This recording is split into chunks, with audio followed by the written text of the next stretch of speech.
Okay, welcome back, everybody. We have some clips from David Cochrane over at CBC. This guy is such an absurd propagandist. I think he's the worst reporter, worst journalist, whatever you want to call it, worst person on television in North America. All the American ones that I'm aware of, once in a while, they say something reasonable. I have never, ever seen this person be fair on camera. Let's take a look. By the way, for context, here he is talking to a CPC, a Conservative Party member of Parliament. You're the only group calling it a full-blown recession. Like, who else in the country is calling it a full? It's not CD Howe, it's not the bankers, it's not the business groups, it's not the business community. Part of being a credible steward of the economy as a government in waiting is to properly analyze, assess, and define what is happening in the economy. You're the outlier here. Well, 2 consecutive quarters of negative GDP. Okay, so I have to cut in there. This should be a full-blown screaming match for 10 minutes. This should be Trump 2016 levels of, are you effing kidding me? Say something. This is why the Conservative Party loses. He just tries to kind of live in that paradigm. You should not be respectful after that question. That is insane. That is so disrespectful to Canadians. You should reply like Trump to something like that. Just say, you got to say something, man. The CPC would do way better in the polls if they started saying things like this when a question like that comes up. You have to do something. What you're doing clearly isn't working, and clearly the media in Canada is so biased against you. The weaponization fund, as far as I'm concerned, was a beautiful thing. It was something I didn't make it, but I heard that. I thought that was the greatest thing, because people like you have abused our people so badly. The fake news, like CNN, like the New York Times, and like others, have abused our people. I would consider Caitlin Collins way more fair than David Cochrane and a bunch of the people in Canadian media, to be honest. Caitlin Collins has a point of view. I would say it's not right down the middle, but I sometimes hear her say reasonable things. Again, I've never heard Cochrane say anything that I'd perceive as being fair or balanced. It's just liberal partisanship all day long. Be quiet. Have abused our people so badly, and you should be ashamed of yourself. You used to be a conservative. She was a conservative from Alabama, can you believe it? But CNN, in particular, CNN does such false reporting. But now they have new ownership, so maybe it'll straighten it out. I doubt it, but it's hard to straighten garbage out.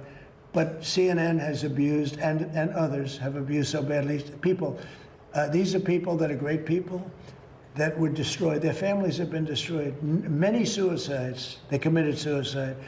People that went there with love. They went there with love. You know, when I make the weaponization. I do not buy the argument, by the way, that Canadian conservatives cannot be more like American conservatives. So many Canadian conservatives think they have to walk around on eggshells. That, by the way, would be the dominant view. I'm in the minority here. Like, you don't have to be exactly like Trump, of course, but come on. When you get a ridiculous question, you can't just go, oh, well, you know, it's the technical decision or the technical term for recession is 2 quarters in a row. It's not a good faith question. You don't need to answer in good faith when the question is in bad faith. You're automatically going to lose. Anyway, getting back to this now, which I haven't even played the response. I'm going to play the question again just to see one more time how bonkers this question is. It's like, anyway, I'll just play it.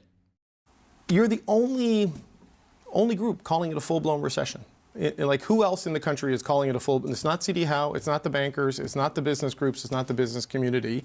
Part of being a credible steward of the economy as a government in waiting is to properly analyze, assess, and define what is happening in the economy. You're the outlier here.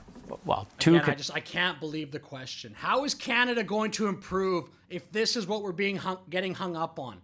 It's a recession. The question here on the Chiron, it says, is Canada in a recession?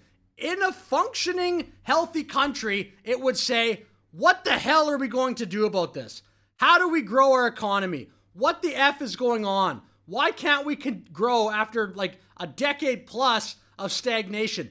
Is Canada in a recession? The gaslighting, the frickin' propaganda is out of control in Canada. Consecutive quarters of negative GDP is the definition of a recession. Technical recession. And it's full-blown recession is the language you're using. And it's 3 quarters out of the last 4. I recall the technical recession, if you want to call that, in 2015, when the last year of Prime Minister Harper's government. I'm not sure we spent as much time about the technicality of that recession then. So I think it's completely fair and honest to point out that the data indicators are suggesting significant weakness in the economy. If we want to disagree about whether it's a technical recession or a real recession, fine, but the economy is not as strong as what Canadians would like it to be. It's not Absolutely, fine. no argument. It's not a good answer. It's not fine to sit there and say, oh, I'll just concede this point to you that, oh, is it technical or full-blown? It's a bad answer. You can be a smart, maybe factually, it's fine. It's not going to work. You got to push back. It's not a good faith question. Right there, but when 75% of your exports go to the U.S. and the U.S. is turning the world upside down and shaking it to try to get change out of its pockets, how do you avoid a bigger hit than the other G7 comparators, even the other G20 comparators who aren't as deeply integrated with the United States as we are? It's a great question and a very good point, but what about Mexico?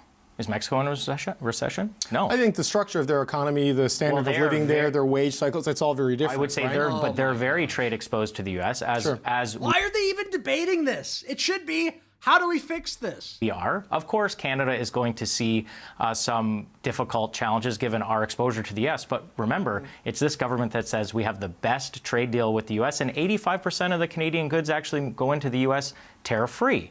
So can all these things be true at once? It's possible, but I think it's fair and, frankly, our duty to point out that the economy should be a lot stronger, and there's things the government could do to make that happen. Yeah, those strategic sectors that are getting hammered, though, that's painful stuff. Dude, that tone, it's just never going to work. Let me know if you disagree with this, but I have full conviction that I'm correct. Obviously, I'm not saying I'm correct, but I believe I am, but meaning, I can be wrong like anybody else can, but if one side is not being, like I said, asking, this Cochrane is not asking those questions to try to find a solution. It's gotcha journalism, and obviously his point of view is liberal government good.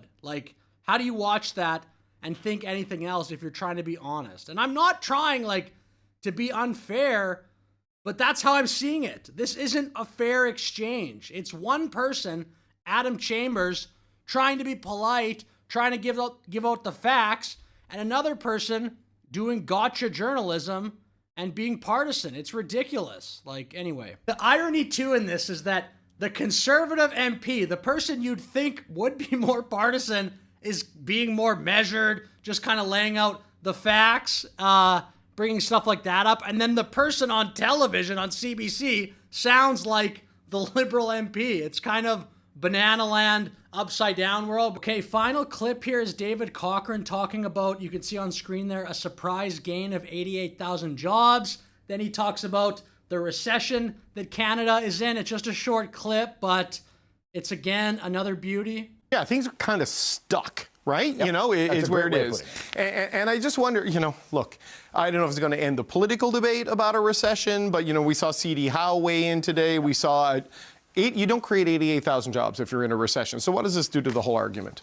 Bro, what is this? It's like you have a complete far-left person in the role of a reporter on television. Come on. This makes no sense. Just get somebody on there, that's down the middle. This guy should be hosting a far left-wing podcast like Rachel Gilmore, Laura Babcock, whoever. Yet they're on CBC. It's not a recession. It is. There's a definition. It's called 2 quarters in a row of negative growth, which is what we have. Oh my gosh. Anyway, with that said, thanks for watching. Please like, please subscribe. Have a great day.